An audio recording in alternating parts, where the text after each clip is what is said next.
Assalamualaikum warahmatullahi wabarakatuh. Kembali lagi bersama R91 Official. Bagi yang baru singgah di channel ini, saya ucapkan terima kasih banyak. Kali ini saya akan membahas tugas-tugas KPPS sebelum hari pemungutan suara dan pada hari pemungutan dan penghitungan suara yang terdapat pada bab 2 dalam keputusan KPU nomor 66 tahun 2024 tentang pedoman teknis pelaksanaan pemungutan dan penghitungan suara dalam pemilihan umum. Adapun judul dari pembahasan dalam bab 2 ini adalah pemungutan suara di TPS, yang mana dalam bab 2 huruf A tersebut terdapat sebuah judul yaitu kegiatan persiapan. Kegiatan persiapan sendiri lebih membahas terkait pemberitahuan pemungutan suara kepada pemilih oleh KPPS. Jadi berdasarkan keputusan KPU ini, dapat kita simpulkan bahwa tugas pertama KPPS setelah dilantik dari jabatannya adalah melakukan pemberitahuan pemungutan suara kepada pemilih dengan cara menyampaikan formulir model C pemberitahuan KPU. Setelah KPPS selesai menyampaikan formulir tersebut, barulah melaksanakan pembuatan TPS. Untuk pembahasan dalam kegiatan persiapan, dalam hal ini KPPS menyampaikan pemberitahuan pemungutan suara kepada pemilih telah saya bahas di video-video saya sebelumnya. Jadi sekarang saya akan bahas terkait lanjutan dari materi keputusan KPU tersebut yang berjudul penyiapan TPS. Judul dari penyiapan TPS ini akan membahas terkait tentang tata kerja KPPS dalam mempersiapkan TPS sebelum hari pemungutan dan penghitungan suara dalam pemilu tahun 2024 yang akan dilaksanakan pada tanggal 14 Februari 2024. Baiklah teman-teman, kita masuk pada pembahasannya. Dan jangan lupa dukung channel ini dengan cara like, subscribe, dan tekan tombol loncengnya. 2. Penyiapan TPS. A. Penyiapan lokasi TPS. 1. Ketua KPPS dibantu oleh anggota KPPS menyiapkan lokasi TPS. Jadi, 6 orang anggota KPPS ini wajib membantu Ketua KPPS menyiapkan TPS. 2. Lokasi TPS harus memenuhi ketentuan sebagai berikut. A. Dapat dibuat di ruang terbuka atau tertutup seperti ruangan atau gedung sekolah. Jadi di rumah sekolah dibolehkan KPPS untuk membentuk TPS karena hari pemungutan suara bertepatan hari libur nasional. 2. Balai pertemuan masyarakat. Jadi di balai desa juga diperbolehkan untuk membentuk TPS oleh KPPS. 3. Ruangan atau gedung pendidikan lainnya, misalnya di gedung balai latihan kerja. KPPS boleh membuat TPS di balai latihan kerja. 4. Gedung atau kantor milik pemerintah dan non-pemerintah termasuk halamannya. Di gedung atau di kantor pemerintah juga diperbolehkan, misalnya di gedung olahraga yang dibuat oleh pemerintah dan lain sebagainya, termasuk gedung atau kantor non-pemerintah. B. Tidak dibuat dalam ruangan tempat ibadah, artinya KPPS dilarang membuat TPS di musola, di masjid, dan lain sebagainya yang berhubungan dengan agama. C. Dibuat dengan ukuran paling kurang panjang 10 meter dan lebar 8 meter atau dapat disesuaikan dengan kondisi setempat tanpa merusak lingkungan. D. Harus sudah selesai paling lambat 1 hari sebelum hari dan tanggal pemungutan suara. Jadi, TPS di wilayah kerja KPPS harus sudah selesai sehari sebelum hari pemungutan suara. 3. Pembuatan TPS di tempat sebagaimana dimaksud angka 2 huruf A harus mendapat izin terlebih dahulu dari pengurus atau pimpinan atau pihak yang berwenang atas gedung atau kantor tersebut. Misalnya, KPPS berencana membentuk TPS di balai desa, maka harus meminta izin terdahulu kepada kepala desa atau perangkat desa. Begitu pula jika ingin membentuk TPS di gedung yang bukan milik pemerintah, maka harus terlebih dahulu meminta izin kepada pemiliknya atau pengurusnya. 4. Dalam pembuatan TPS, KPPS dapat bekerja sama dengan masyarakat. 5.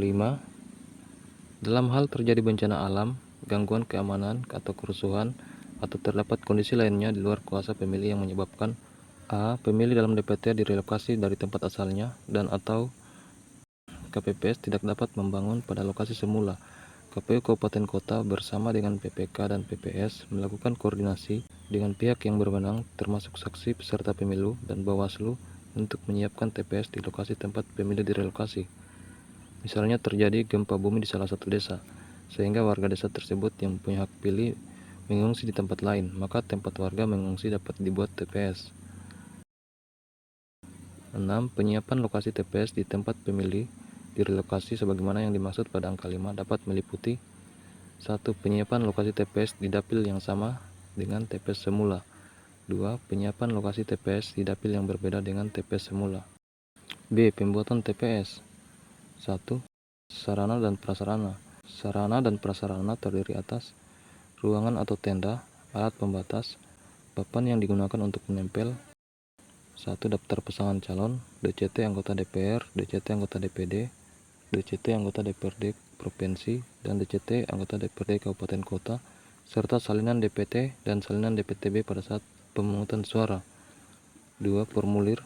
Model C hasil PPWP, Model C hasil DPR, Model C hasil DPD, Model C hasil DPRD Provinsi, Model C hasil DPRA, Model C hasil DPRP, Model C hasil DPRPB, Model C hasil DPRPT, Model C hasil DPRPS, Model C hasil DPRPP, Model C hasil DPRPD, dan Model C hasil DPRD Kabupaten Kota atau Model C hasil DPRK pada saat penghitungan suara. Pengumuman hasil penghitungan suara di TPS yang menggunakan formulir sebagai berikut. Model C hasil salinan PPWP, Model C hasil salinan DPR, Model C hasil salinan DPD, Model C hasil salinan DPRD Provinsi, Model C hasil salinan DPRA, Model C hasil salinan DPRP, Model C hasil salinan DPRPB, Model C hasil salinan DPRPT, Model C hasil salinan DPRPS, Model C hasil salinan DPRPP, Model C hasil salinan DPRBD, dan Model C hasil salinan DPRD Kabupaten Kota atau Model C hasil salinan DPRK pada saat pemungutan dan penghitungan suara di TPS selesai. D. Tempat duduk dan meja ketua dan anggota KPPS. E. Meja untuk menempatkan kotak suara dan bilik suara. F. Tempat duduk pemilih, saksi, dan pengawas TPS. G. Alat penerangan yang cukup. 2. Bentuk TPS. A. TPS dibuat dalam bentuk persegi panjang dengan ukuran paling kurang panjang 10 meter dan lebar 8 meter atau dapat disesuaikan dengan kondisi setempat. B. TPS diberi tanda batas dengan menggunakan tali tambang atau bahan lain. C. Pintu masuk dan keluar TPS harus dapat menjamin akses gerak bagi pemilih penyandang disabilitas yang menggunakan kursi roda. D. TPS dapat dibuat di ruang terbuka atau ruang tertutup dengan ketentuan sebagai berikut. 1. Apabila dibuat di ruang terbuka, tempat duduk ketua KPPS dan anggota KPPS, pemilih dan saksi dapat diberi pelindung terhadap panas cahaya matahari, hujan, dan tidak memungkinkan orang lalu lalang di belakang pemilih pada saat memberikan suara di bilik suara. 2. Apabila dibuat di ruang tertutup, luas TPS harus mampu menampung pelaksanaan rapat, pemungutan dan penghitungan suara di TPS, dan posisi pemilih membelakangi tembok atau dinding pada saat memberikan suara di bilik suara. E. Apabila dalam pelaksanaan pemungutan dan penghitungan suara sebagaimana yang dimaksud dalam angka 2 dilakukan dalam keadaan kurang penerangan, perlu ditambah alat penerangan yang cukup sampai dengan pelaksanaan pemungutan dan penghitungan suara selesai. Nah, itulah pembahasan tentang penyiapan TPS oleh KPPS berdasarkan keputusan KPU nomor 66 tahun 2024 tentang pedoman teknis pelaksanaan pemungutan dan penghitungan suara dalam pemilihan umum. Semoga konten ini dapat bermanfaat untuk kita semua dan juga KPPS yang akan melaksanakan tugasnya pada hari pemungutan dan penghitungan suara Pemilu 2024 sukses sehingga menghasilkan pemilu yang berkualitas dan demokratis.